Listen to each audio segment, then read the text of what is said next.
Hello friends, welcome to my channel. তো তোমরা নিচের ক্যাপশনটা পড়ে বুঝতে পেরে গেছো যে আজকের ভিডিওটা কি নিয়ে। হ্যাঁ, আমি নিয়ে চলে এসেছি নেপাল ব্লগ। তো একটা কথা তোমাদেরকে বলে দিই, আমি এখন আমার কিছু মিনি ব্লগও নিয়ে আসছি। আমার ফার্স্ট মিনি ব্লগ চলেও এসেছে, তো তোমরা যারা দেখোনি আমি ডেসক্রিপশনে অবশ্যই দিয়ে দেবো। তো চলো নেপালে যাই, বাট একটু অন্যরকমভাবে যাব। ওকে, তো চলো যাই। 1 2 3 গো। সরি, আসলে ওখানে তো আমি এরকম কোনো ভিডিও বানাইনি যে যাব। দেখা আপনি লাপরওয়াহি কা নতিজা। তো ওইভাবে উড়ে উড়ে যেতে পারবো না, আমাকে নর্মাল মানুষের মতোই যেতে হবে।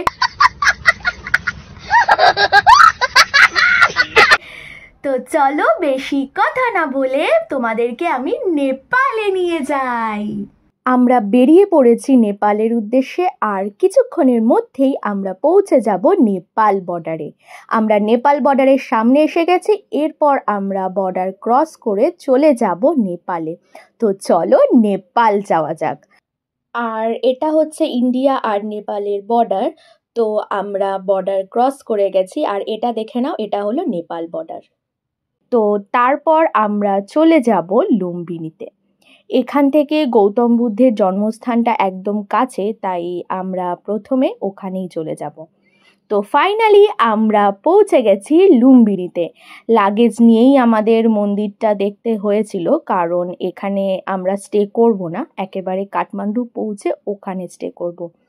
আর রাতে আমাদের কাঠমান্ডু যাওয়ার বাস বুক করাও আছে, তো সারা রাতটা আমাদের বাসের মধ্যেই কাটবে। দারুণ সুন্দর একটা পরিবেশ এখানে, চারপাশে গাছপালা ভর্তি, ভীষণ পিসফুল একটা জায়গা। যেহেতু বিকেলের সময় সূর্য অস্ত যাবে যাবে করছে, তার জন্য চারপাশের দৃশ্যটা জাস্ট অপূর্ব লাগছিল। আমাদের তো ভীষণ ভালো লেগেছে জায়গাটা। আর চারপাশটা খুবই সুন্দর করে সাজানো গোছানো, আর এর এরিয়াটা অনেকটা বড়, আর চারপাশে তাকালে মনে হবে এর কোনো শেষ নেই। জায়গাটা এতটাই সুন্দর যে সেটা তোমরা দেখেই বুঝতে পারছো। এখানে এসে একটা আলাদাই শান্তি অনুভব করলাম। লুম্বিনী হলো বুদ্ধিস্টদের সব থেকে বড় মন্দির। গৌতম বুদ্ধের জন্মস্থানে এসে ভীষণ ভালো লাগলো। এখানে ঢুকতে ঢুকতে আমাদের সন্ধে হয়ে যায়, তখন সূর্য ডুবে গেছে। জায়গাটা একটু অন্ধকার, কিন্তু সুন্দরতাটা সেই একই রকম লাগছে। এই যে মন্দিরটা খুবই সুন্দর। ভিতরে শ্যুট করা একদমই অ্যালাউ নেই, তাই কিছু শ্যুট করতে পারিনি।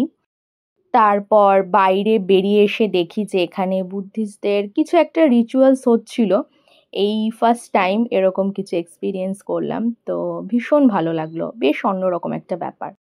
একটুখানি ঘোরার পর আমরা বেরিয়ে পড়ব কাঠমান্ডুর উদ্দেশ্যে। তো সারা রাত বাসে কাটার পর একদম আমরা কাঠমান্ডুর কাছাকাছি চলে এসেছি। চারপাশটা শুধু পাহাড় আর পাহাড়, দারুণ সুন্দর একটা দৃশ্য। কাঠমান্ডুর শহরটা পুরোই পাহাড়ের ওপরে, রাস্তাগুলো খুবই খারাপ, বাসটা পাহাড়ের ওপর দিয়েই যাচ্ছে। দেখে একটু ভয় লাগবেই, কিন্তু এত সুন্দর একটা দৃশ্য দেখে সব ভয় কেটে যাবে। তো কাঠমান্ডু পৌঁছে আমরা হোটেলে রেস্ট করে নিই, তারপর ফার্স্টে আমরা চলে যাই পশুপতিনাথ মন্দিরে।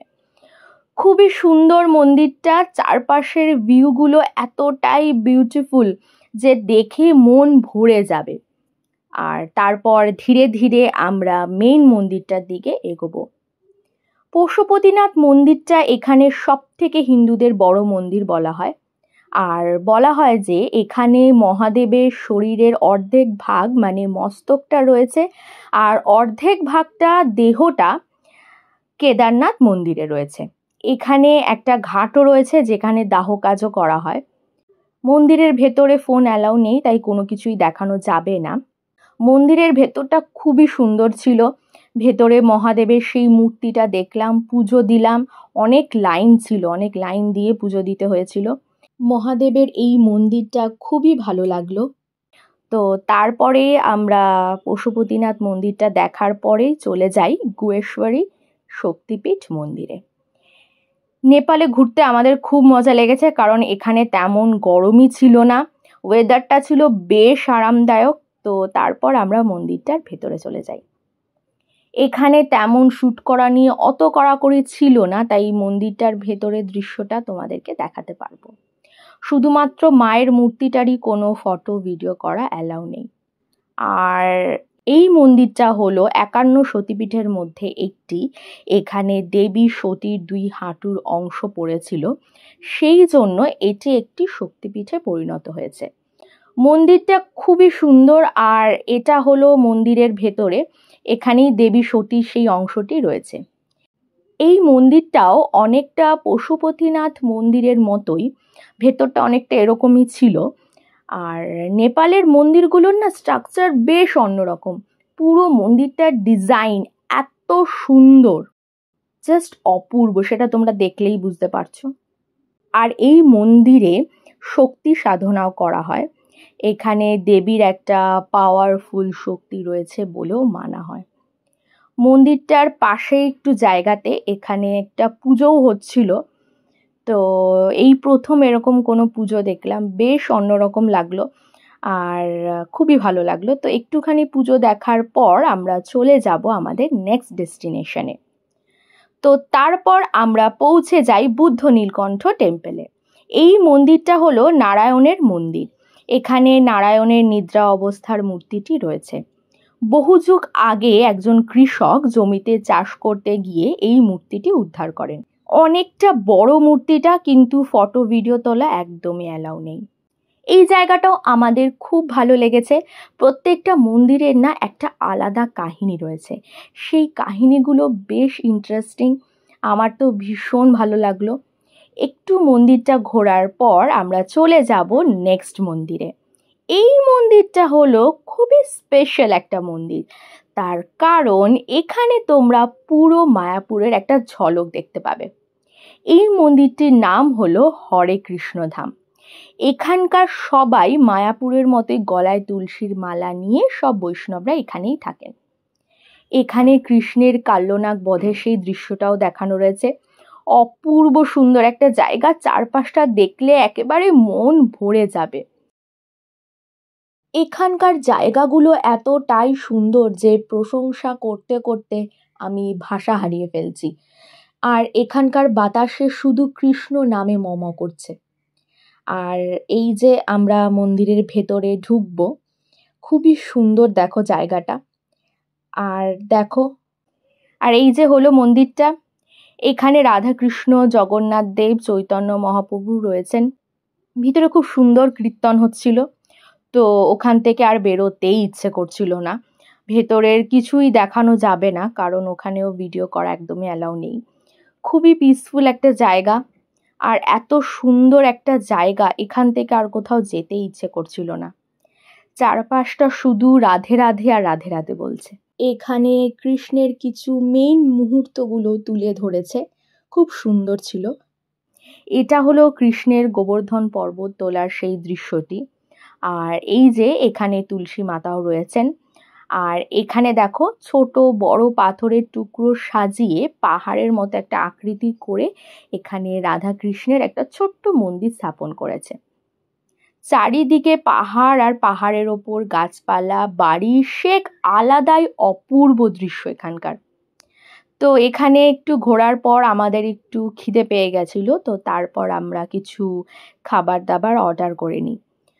এখানে সব কিছুই পিওর ভেজ আইটেম, তাই মা গোপালকে খাইয়ে দিচ্ছে।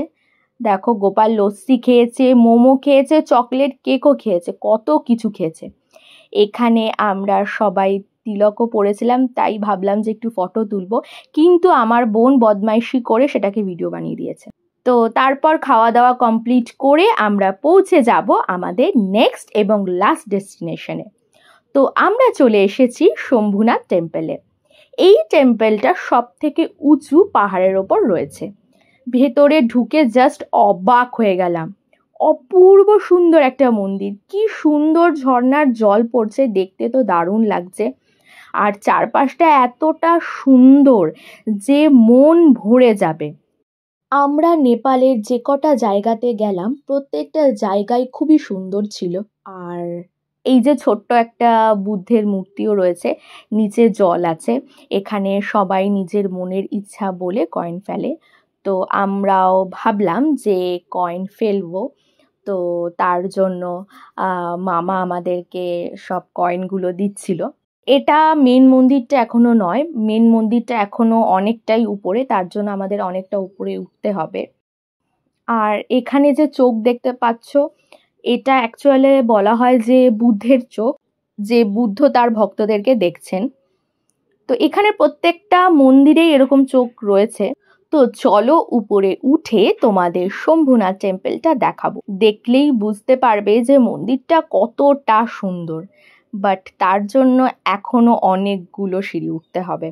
তো চলো উপরে উঠে তোমাদেরকে শম্ভুনাথ টেম্পলটা দেখাই। তো দেখো এখনো কতগুলো সিঁড়ি আমাদেরকে উঠতে হবে। উঠতে উঠতে সবাই খুব হাঁপিয়ে গিয়েছিল, আমিও ভীষণ হাঁপিয়ে গিয়েছিলাম। মোটামুটি আমরা অনেকটাই চলে এসেছি, এখনো অল্প কিছু সিঁড়ি বাকি আছে। তো এখানে উঠে দেখলাম যে কিছু দোকানও রয়েছে, এখানে মুখোশ, মালা, আরও কি সব জিনিস যেন বিক্রি হচ্ছিল, সবগুলো ঠিক বুঝতে পারিনি, বেশ অন্যরকম দোকানগুলো। আর পাথরের ওপর কিছু স্ট্রাকচার দিয়ে ওরা বানিয়েছে, সেগুলো বিক্রি করছিল। তারপর আমরা প্রায় মেন মন্দিরটার সামনেই চলে এসেছি। আর বুদ্ধের যে ছোট ছোট স্ট্রাকচারগুলো দেখো, খুবই অপূর্ব দেখতে। শম্ভুনাথ টেম্পলটা হলো বুদ্ধিস্টদের সব থেকে পুরনো একটা টেম্পল, আর এই টেম্পলটা অনেকটা উঁচু। তো এটা হলো দ্য শম্ভুনাথ টেম্পল, অপূর্ব সুন্দর একটা টেম্পল। আর এগুলোকে হাতে ঘুরিয়ে পুরো মন্দিরটা পরিক্রমা করতে হয়। তো আমরাও ভাবলাম যে একটু মন্দির পরিক্রমা করে নিই। এই যে আমার মা মন্দির পরিক্রমা করছে, আমার দিদা করছে, আর আমিও করেছি। এই ভিডিওটার একটু ঝলক তোমরা অনেকেই হয়তো দেখেছো আমার রাম মন্দির ব্লগের একদম শেষে। তো যারা ব্লগটা দেখোনি, আমি ডেসক্রিপশানে অবশ্যই দিয়ে দেব। এত সুন্দর মন্দিরটা, তোমাদের কেমন লাগলো আমায় অবশ্যই জানিও। দেখো পুরো কাঠমান্ডু শহরটা দেখা যাচ্ছে, তার মানে বুঝতে পারছো যে আমরা এখন কতটা উপরে আছি। তো আমাদের ঘোরা কমপ্লিট, আজকের রাতটা কাঠমান্ডুতেই স্টে করব, আর পরের দিন এখান থেকে রওনা দেব বাড়ির উদ্দেশ্যে। শর্ট টাইম থাকার জন্য শুধু কাঠমান্ডুই ঘুরেছি, এরপর আবার কিছু টাইম বার করে নেপালের বাকি জায়গাগুলোতে অবশ্যই আসব। তো চলো ডাইরেক্ট দেখা হবে বাড়িতে ফিরে।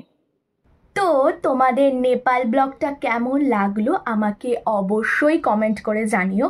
আমাদের তো ভীষণ ভালো লেগেছে নেপালটা, কারণ এত সুন্দর একটা জায়গা, মানে ভীষণ সুন্দর।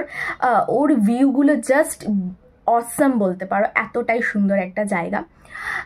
হ্যাঁ, আমাদের কাছে একটু শর্ট টাইম ছিল বলে আমরা শুধু কাঠমান্ডুই ঘুরেছি, বাট এরপরে আবার আসবো আমরা নেপালের বাকি জায়গাগুলো অবশ্যই দেখতে আসবো।